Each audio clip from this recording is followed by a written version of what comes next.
Bonjour les amis, j'espère que vous allez bien. Je suis Pascal Trifingui, on est à Bahia au Brésil, dans le bel état de Bahia. Au Brésil, vous savez, il y a plusieurs Brésils. Il y a un Brésil qui est plutôt du sud et qui est plutôt sur le modèle européen. Et puis on a un Brésil qui est plutôt du nord et qui est plutôt du modèle brésilien. Voilà.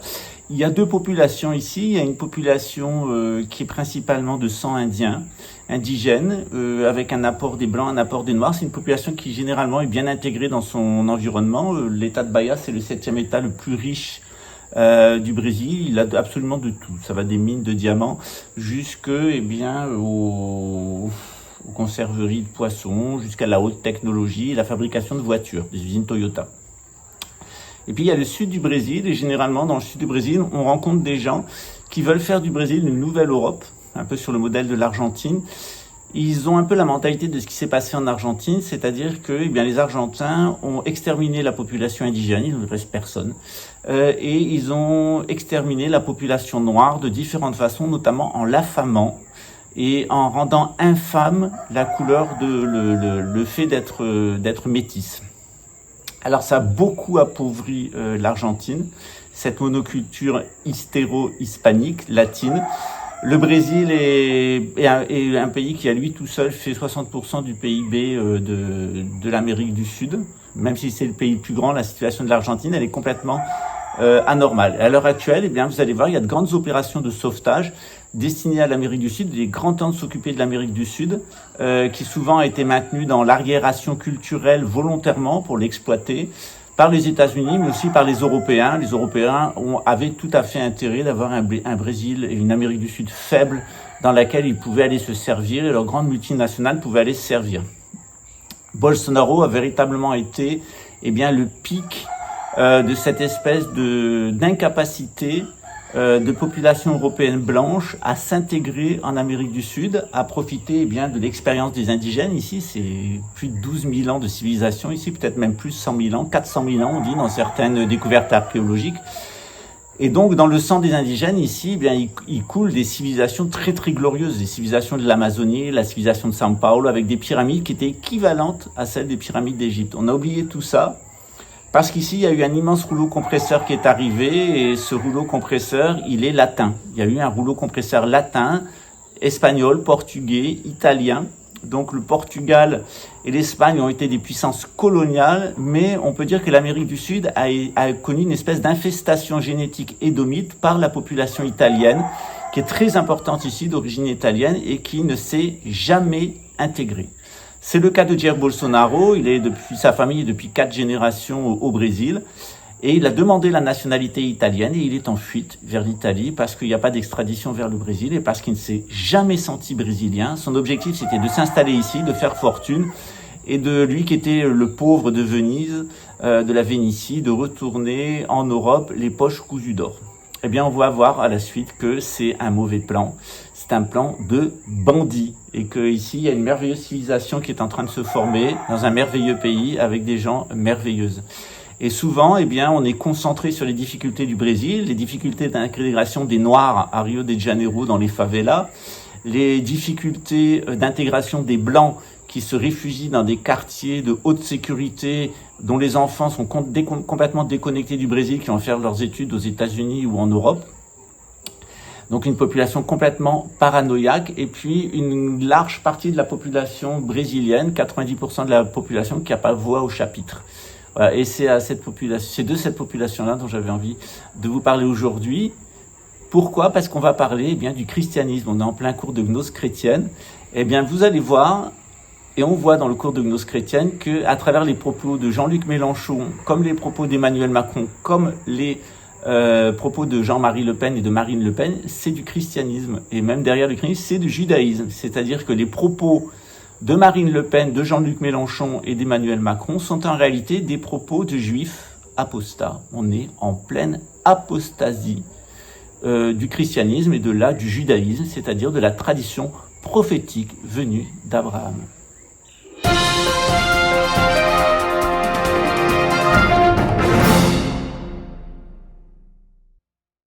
Quand on est musulman, les choses elles sont beaucoup plus simples. On sait qu'il y avait un ami de Dieu qui s'appelait Noé, Et Noé, eh bien, qui était l'ami de Dieu, eh bien, Dieu l'a protégé, et lui et sa famille et son frère néandertalien ont pu prendre place dans une arche et être sauvés, atterrir sur le mont Ararat en Turquie. D'ailleurs, on voit les restes de l'arche d'alliance, de l'arche du bateau de Noé, de la première arche, de la première alliance, celle de Noé avec Dieu, qui a sauvé Noé et sa famille.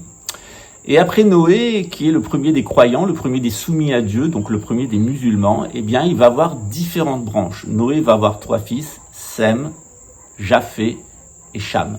Qui est Sem? Sem, il est l'ancêtre des Juifs, des musulmans actuels, des chrétiens actuels et des Édomites.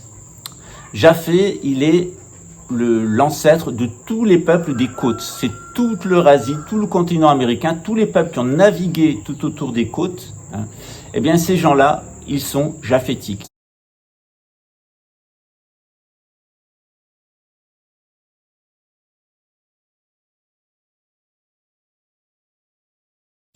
Et puis, il y a les Chamites. Et les Chamites, eh bien, ils sont sur un axe qui va de la Sibérie jusqu'au Soudan, où on trouve les fameuses 7 tours du diable. On aura l'occasion d'en parler dans le cours de gnose chrétienne. Pourquoi il y a cette espèce de structure qui est copiée sur la Grande Ourse, la moto brésilienne.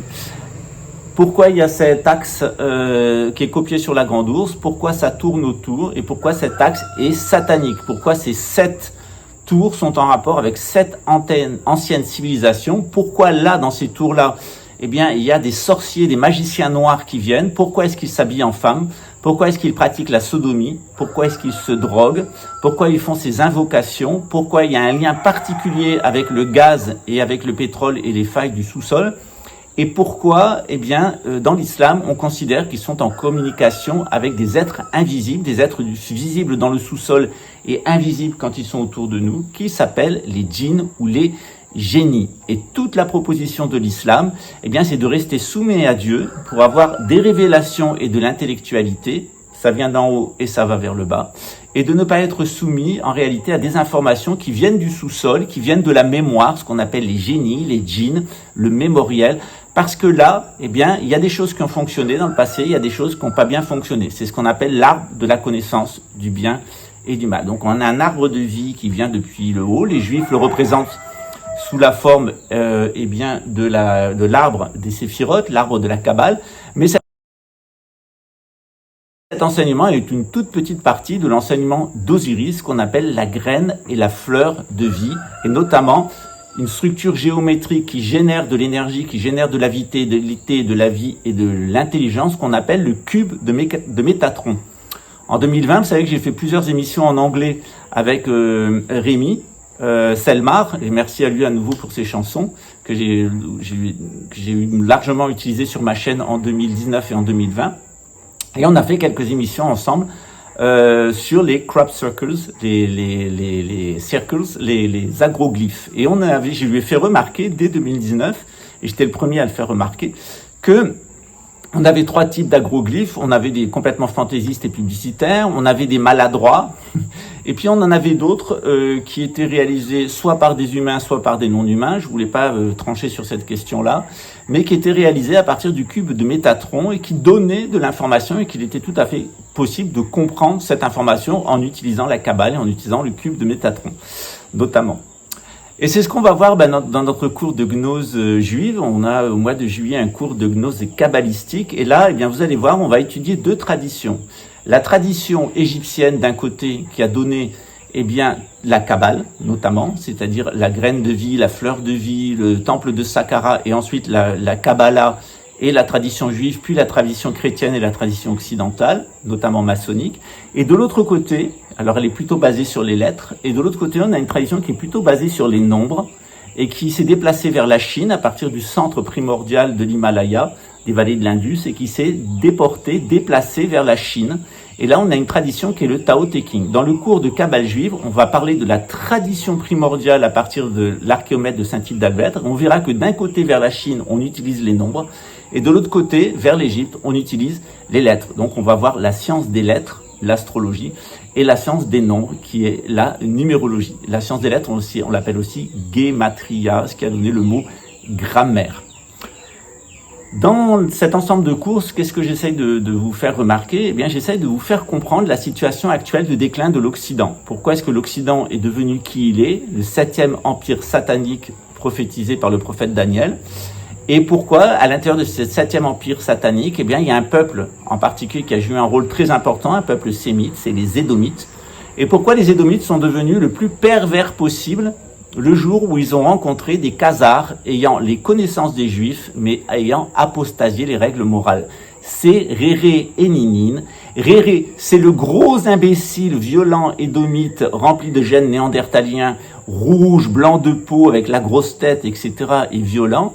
Et Ninine, eh bien, elle est l'héritière de la Khazarie, elle est héritière, eh bien, de ces personnes qui ont adopté le judaïsme et toutes les sciences du judaïsme, mais qui ont apostasié, qui ont à la fois la science d'un point de vue technique et qui peuvent agir, mais qui n'ont pas de moralité. Et quand on a une femme sans moralité, une femme infanticide, une femme menteuse, une femme manipulatrice, une femme dans la confusion, une femme qui se drogue, qui drogue tout le monde, une femme qui n'hésite pas à se stériliser, à stériliser sa fille et à assassiner ses propres enfants et petits-enfants, eh bien, on a une espèce de tandem satanique, destructeur.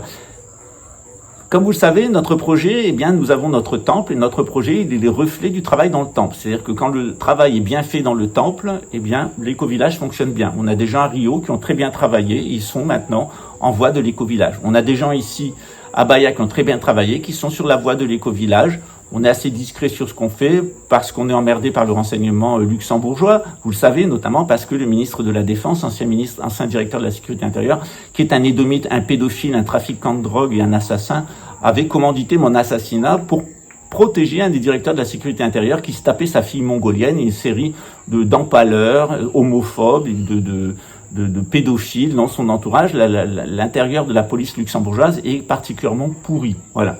Je reviendrai sur ces questions-là de la pédophilie parce qu'actuellement, on a un règlement de compte au sein de l'oligarchie financière. Et donc, il y a l'oligarchie financière qui est tout en haut a décidé de se débarrasser de son personnel, notamment de tous ces pédophiles qui ont été mis en place depuis les années 60, depuis l'ère Nixon, par la CIA notamment, mais aussi par les services de renseignement occidentaux. Dans ce contexte-là, souvent, eh bien, on est perdu. Où est-ce que je dois aller? Qu'est-ce que je dois faire? Quelle religion je dois pratiquer, etc. Et souvent, je dis, la façon la plus simple, c'est reste dans la tradition où tu es. Et si véritablement tu te sens mal dans ta tradition, eh bien, deviens musulman. Voilà. Parce que si tu es musulman, tu peux aussi être chrétien, tu peux aussi être juif, tu peux aussi être bouddhiste, tu peux être shintoïste, etc. Mais il y a une règle. C'est que tu dois reconnaître l'unicité divine, tu dois reconnaître que le prophète Mohammed est le dernier des prophètes, et comment ne pas le reconnaître, puisqu'il a laissé un ensemble de textes de loi, il a organisé une très grande civilisation qui promet encore à une résurrection et un avenir brillant.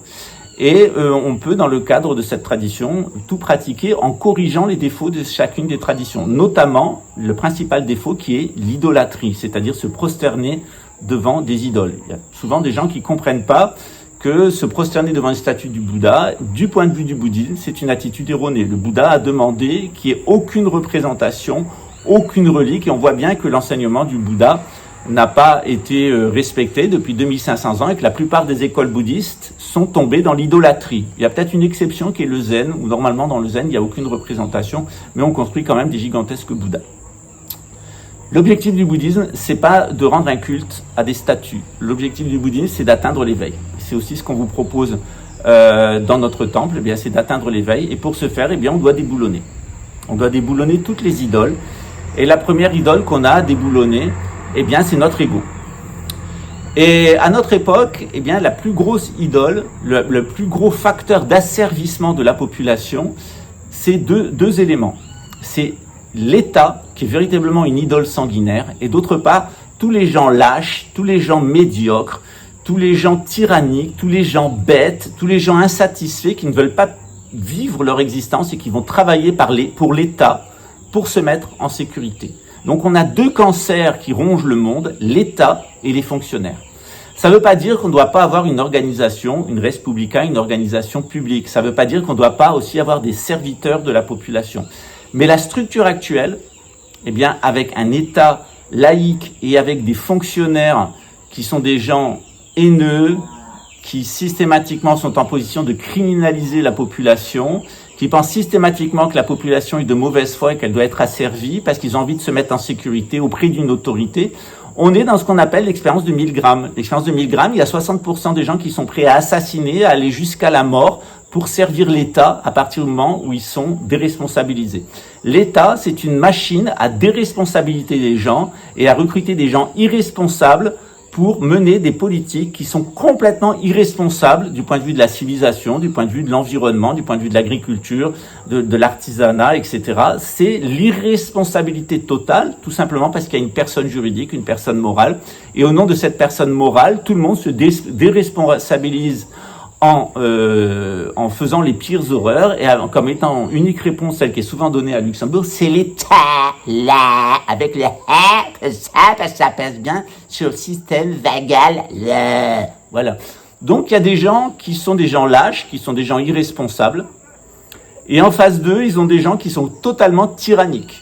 Et ces gens-là, ces tyrans, pour fonctionner, ils ont besoin d'un État. Ils ont besoin d'un État tyrannique, d'un État totalitaire, et de l'autre côté, ils ont besoin de gens peureux, qui ne veulent pas prendre de risques, des gens qui sont complètement fanatiques de l'État, qui sont prêts à commettre les pires horreurs au nom de l'État, sans se poser la question de leur responsabilité individuelle. C'est des gens totalement irresponsables. Quand vous regardez l'environnement en Europe, avec les centrales nucléaires, la pollution atomique, la destruction de la civilisation, les flux migratoires, on s'aperçoit bien, que tout ça est mené par des irresponsables. C'est d'une irresponsabilité collective totale, et ça s'appuie sur une masse d'irresponsables qu'on appelle les fonctionnaires.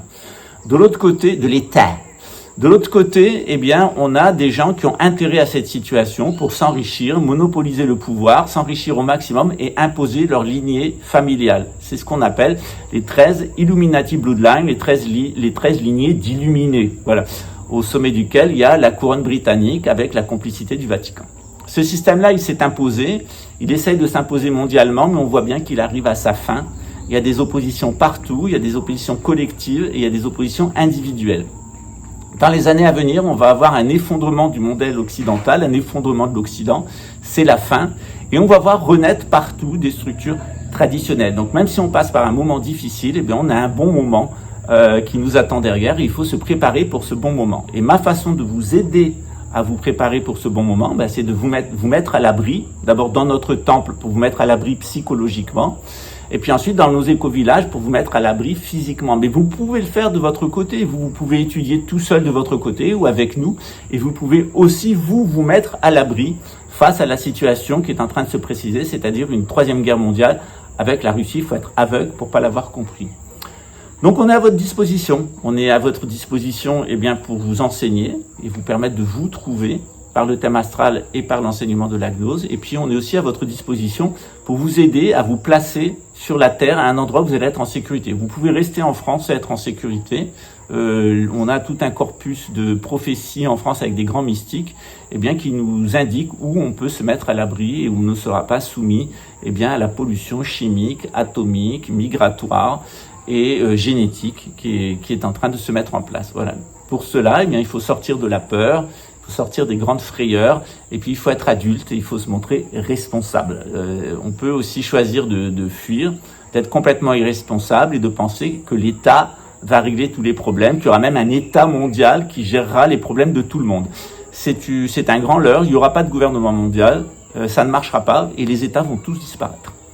Donc une fois qu'on a compris ça, on peut à nouveau prendre la responsabilité de sa vie et puis arrêter de tirer la langue en disant l'État, en faisant n'importe quoi avec un petit pot à la place du cerveau, en pensant que l'essentiel c'est d'avoir son injection et son sachet de protéines humaines à la fin du mois. Il y a quand même une autre façon d'envisager sa vie, c'est ce que j'essaie de vous apporter en vous rappelant toutes ces civilisations antiques, les bonnes et les mauvaises. On a eu 7 civilisations antiques extrêmement perverses, mais on a eu des civilisations antiques qui fonctionnaient très très bien. C'est le cas ici, par exemple, en Amérique du Sud. Et on aura l'occasion de parler des Incas, des Olmecs, des Toltecs, des Aztèques et de toutes ces civilisations qu'il y avait ici en Amérique du Sud, parce qu'elles sont un bon exemple de civilisation qui fonctionne. Mais on a aussi la civilisation du Mali qui a très bien fonctionné. On a la civilisation du califat de Bagdad qui a bien fonctionné, la civilisation de Cordoue aussi.